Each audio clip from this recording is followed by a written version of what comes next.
देखिए, सन pharma American markets में एक बड़ा अधिग्रहण करने की कोशिश कर रहा है और लास्ट कॉन्फ्रेंस कॉल में मैनेजमेंट ने कहा भी था कि जिस तरीके से उनके पास बैलेंस शीट पे कैश है और यूएस मार्केट का एक्सपोजर उनको बढ़ाना है, मैन्युफैक्चरिंग फैसिलिटीज़ वहाँ खरीद के, बिजनेसेस वहाँ खरीद के, इसी संदर्भ में सूत्र हमको ये बता रहे हैं कि ऑर्गेनॉन करके एक बड़ी कंपनी है यूएस में, जिसकी मार्केट कैपिटलाइजेशन करीब $2 बिलियन है और $8 बिलियन का कंपनी पे कर्ज है। तो कुल मिला के $10 बिलियन की एंटरप्राइज वैल्यू ऑर्गेनॉन, इसके साथ सन फार्मा बातचीत कर रहे हैं पोटेंशियल एमएनए डील के लिए।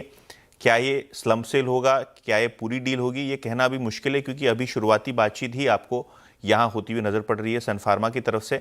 और अगर हम बात करें तो ऑर्गेनॉन एक ऐसी फार्मा कंपनी है यूएस में जिनका एक बड़ा एक्सपोजर है वुमेन हेल्थ केयर में, और अगर हम बात करें बायोसिमिलर्स में और स्पेशलिटी प्रोडक्ट्स में भी कंपनी का काफ़ी बहुत बेहतरीन प्रोडक्ट पोर्टफोलियो आपको बनता हुआ नजर पड़ रहा है। करीब 25-26% इनका रेवेन्यू अमेरिकन मार्केट से आता है, उतना ही रेवेन्यू आपको ईयू मार्केट से आता है। चाइना में भी कंपनी की बड़ी पकड़ है। तो कहीं ना कहीं अगर हम देखें तो सन फार्मा के लिए एक स्ट्रेटेजिक फिट बैठता है यूएस मार्केट के लिए, खास करके जब प्रेसिडेंट ट्रंप पुश कर रहे हैं कि मैन्युफैक्चरिंग दवाओं का अमेरिका में हो। इस संदर्भ में जब हमने सन फार्मा के साथ बातचीत की तो उन्होंने कहा कि वो स्पेकुलेशन पे कमेंट नहीं करेंगे, और ऑर्गेनॉन को ईमेल क्वेरी हमने जो भेजी है उसका अभी तक जवाब आया नहीं है। लेकिन क्लियरली पिछले एक महीने में ऑर्गेनॉन का शेयर लगभग 28% भागा है। कर्ज कम करने के ऊपर कंपनी का जोर रहा है और करीब $900 मिलियन का फ्री कैश फ्लो कंपनी बनाती है।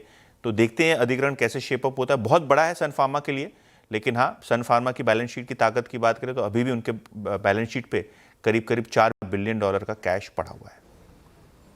ये तो यानी इसको एक चीज़ तरीके से देखें कि आपका स्ट्रॉन्ग पोर्टफोलियो, और एक और चीज़, टैरिफ वाला मुद्दा सन फार्मा के लिए एटलीस्ट क्लियर होगा ना, वहाँ यूएस मार्केट में मैन्युफैक्चरिंग का एक्सेस मिलेगा। ये महत्वपूर्ण चीज़ है, इसको भी एडवांटेज देना चाहिए, बाजार दे भी रहा है इनफैक्ट। बिल्कुल। और देखिए, दो तीन चीज़ें हैं वीरू। अगर हम सबसे पहले बात करें तो यूएस में सिर्फ अभी एक ही मैन्युफैक्चरिंग फैसिलिटी है सन फार्मा की, तो वहाँ उनकी फुटप्रिंट बढ़ेगी। यूएस में डायरेक्ट कारोबार करने के इनको एक मौका मिलेगा। दूसरी बात कि करीब 35-40% जो धंधा है ये चाइना यूरोप से आता है ऑर्गेनॉन का। तो ये अधिग्रहण के कारण यूएस मार्केट की भी एक बड़ी समस्या हल होगी, क्योंकि वहाँ मैन्युफैक्चरिंग फैसिलिटी लगना शुरू हो जाएगा। दूसरा कि जो एक्सपोर्ट मार्केट्स हैं, जो डिस्ट्रीब्यूशन है ऑर्गेनॉन का, इसको भी बहुत बेहतरीन तरीके से एड्रेस करेंगे। प्रोडक्ट पोर्टफोलियो में भी ओवरलैप नहीं, क्योंकि महिलाओं की हेल्थ केयर के लिए एक बड़ा ऑर्गेनॉन निवेश कर चुका है, वहाँ एक मार्केट लीडर वो रहा है।